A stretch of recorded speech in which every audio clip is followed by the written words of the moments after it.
So the topic is acute suppurative otitis media. It is an acute inflammation of the middle ear. Middle ear means it includes the middle ear cleft, eustachian tube, middle ear, then attic, adductus, antrum, and also the mastoid cells. Okay, the etiology is it is mainly caused by some pyogenic organisms. Okay, that is followed by a viral infection of the upper respiratory tract. Okay, and it is more common especially in the infants and children of lower socioeconomic group.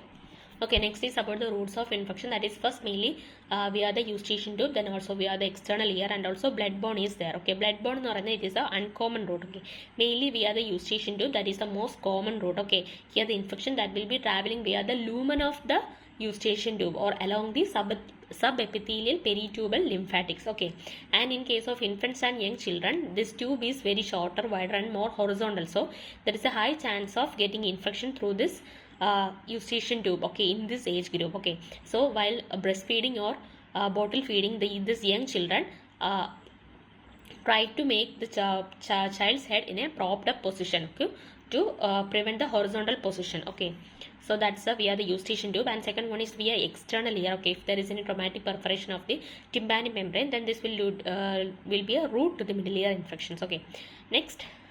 So next is about the predisposing factors. Predisposing factors means these are the factors which will be interfering with the normal functioning of the eustachian tube. Okay, there are so many reasons are there. Mainly the first one is the recurrent attacks of the common cold. Okay, അല്ലെങ്കിൽ upper respiratory tract infections or certain exanthematous fevers like measles, diphtheria or whooping cough, or the allergy due to nasal allergy or infection of the tonsils or the adenoids or chronic rhinitis or sinusitis. Okay, or cleft palate or the tumors of the nasopharynx. Okay. So these are the predisposing factors. Next, while saying about the bacteriology, the most common organism that is associated with this acute suppurative otitis media in young children and infants is Streptococcus pneumoniae, about 30%, and second goes to the Haemophilus influenza, 20%, and third is only the Moraxella catarrhalis, that is 12%. Okay, and other than these, the Streptococcus pyogenes, Staphylococcus aureus, and also sometimes Pseudomonas aeruginosa also associated. And in case of the strains of H influenza and the Moraxella catarrhalis, they are beta lactamase producing. Okay, they are beta lactamase producing, therefore they are resistant to the beta lactam antibiotics like the cephalosporins and the penicillins. Okay, so next is about the pathology and the clinical features.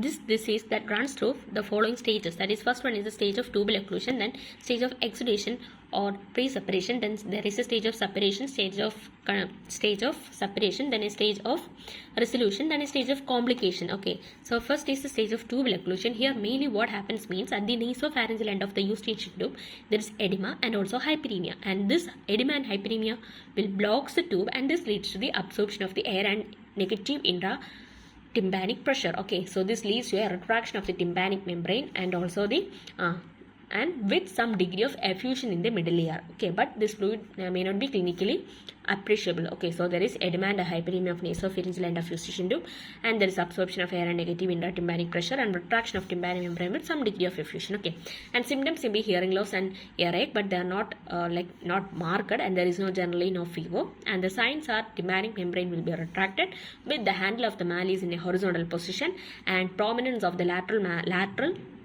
process of the malleus and loss of light reflex. Okay, prominence of lateral process of malleus and loss of light reflex, and tuning fork test നമ്മൾ ചെയ്യുമ്പോൾ there will be conductive deafness. Okay, that is the first stage. So the second stage is the stage of exudation or the pre-separation. So here what happens means the tubal occlusion that happens at the first stage of tubal occlusion that gets prolonged. Okay, here the tubal occlusion is prolonged. So what happens means there will be invasion of the pyogenic organisms into the tympanic cavity, and this will be causing the hyperemia of the lining. Okay, and inflammatory exudate starts to appear in the middle ear. Okay, and the tympanic membrane becomes congested. Okay, tympanic membrane becomes congested. So there is hyperemia of its linings, inflammatory exudates are seen, and tympanic membrane becomes congested due to the invasion of this pyogenic organism. So what will be the symptoms means here there will be marked edema and earache, and this earache is of throbbing nature, and the patient even can't sleep due to this pain. Okay, and usually these are complained only by the adults. Okay, like hearing loss tinnitus are also present, and these are complained only by the adults. Usually the child will be running of high degree of fever and will be restless. So here the signs are there will be maybe first there will be congestion of the pars tensa, okay, and also leash of blood vessels appear along the handle of the malleus and at the periphery of the tympanic membrane, okay, at the periphery of the tympanic membrane and also along the handle of the malleus there will be a leash of blood vessels, okay, and this will be imparting a cartwheel appearance, okay, so that cartwheel appearance is seen here, okay, that is at the periphery of the tympanic membrane and also along the handle of the malleus, okay. And what happens means after first there is only congestion of the pars tensa, and next later there will be whole of the tympanic membrane including the pars flaccida will becomes uniformly red, okay. And here also while doing the tuning fork test they will be giving conductive type of hearing loss, okay. So the next stage is the stage of suppuration. So what happens here? So here there will be marked formation of pus in the middle ear, okay. So there will be pus in the middle ear and also to some extent in the mastoid cells also, okay. So this tympanic membrane, due to this pus collection, the tympanic membrane starts bulging to the point of rupture, okay. And what are the symptoms seen here?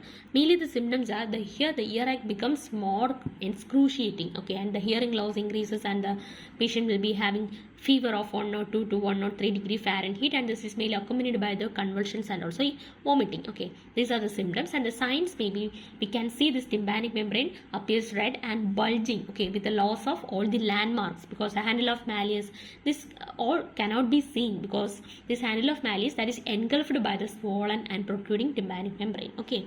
And we can see an yellow spot that is seen on the tympanic membrane where the rupture is imminent, okay. That is, in the pre-antibiotic era one could see a nipple-like protrusion of tympanic membrane. We can see a nipple-like protrusion of tympanic membrane with a yellow spot on its summit, okay. And tenderness may be elicited on the mastoid antrum, and while we take the x-ray of the mastoid or the CT scan, okay, when we take the x-rays of the mastoid or CT scan of the temporal bone, this will be showing the clouding of air cells, okay, because of exudates, okay. And this is the stage where myringotomy is indicated.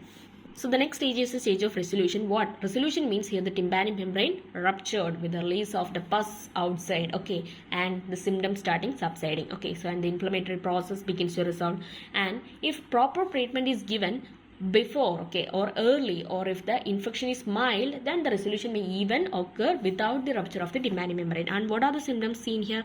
Here with the evacuation of the pus, what happens? The earache is leaving, fever comes down, and also child will be feeling better. That's are the symptoms, and the signs will be the external auditory canal may contain blood tinged discharge, which later becomes mucopurulent, and sometimes we can see the perforation that is mainly at the anteroinferior quadrant of the pars tensa, okay.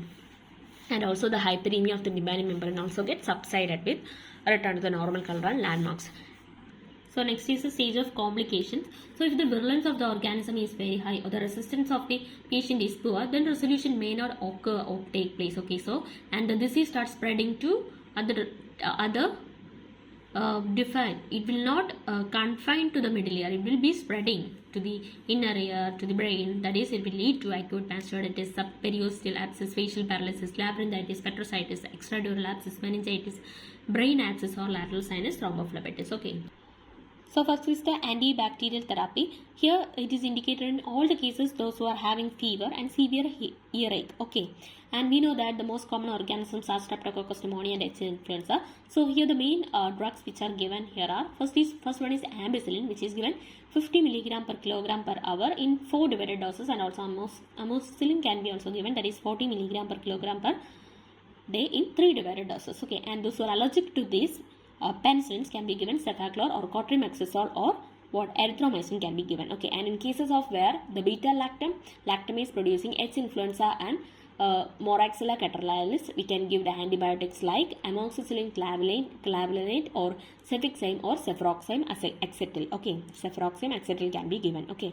And the antibacterial therapy should be continued for at least 10 days, minimum of 10 days it should be given, that is till the tympanic membrane retains its normal appearance and hearing returns to normal, okay. If the patient discontinue the therapy with the LAFO earache or fever, it will be leading to otitis media with the effusion, okay, and residual hearing loss. And second one is the decongestant nasal drops.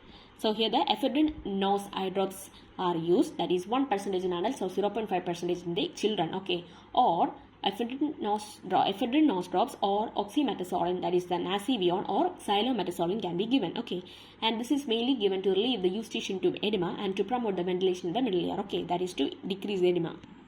So next is the oral nasal decongestants. Oral nasal decongestants means the pseudoephedrine, which is given 30 milligram twice daily, or can be given as a combination with antihistaminic like triaminic. Okay, that is the third one, oral nasal decongestant. And fourth one is analgesics and the antipyretics. Paracetamol are mainly.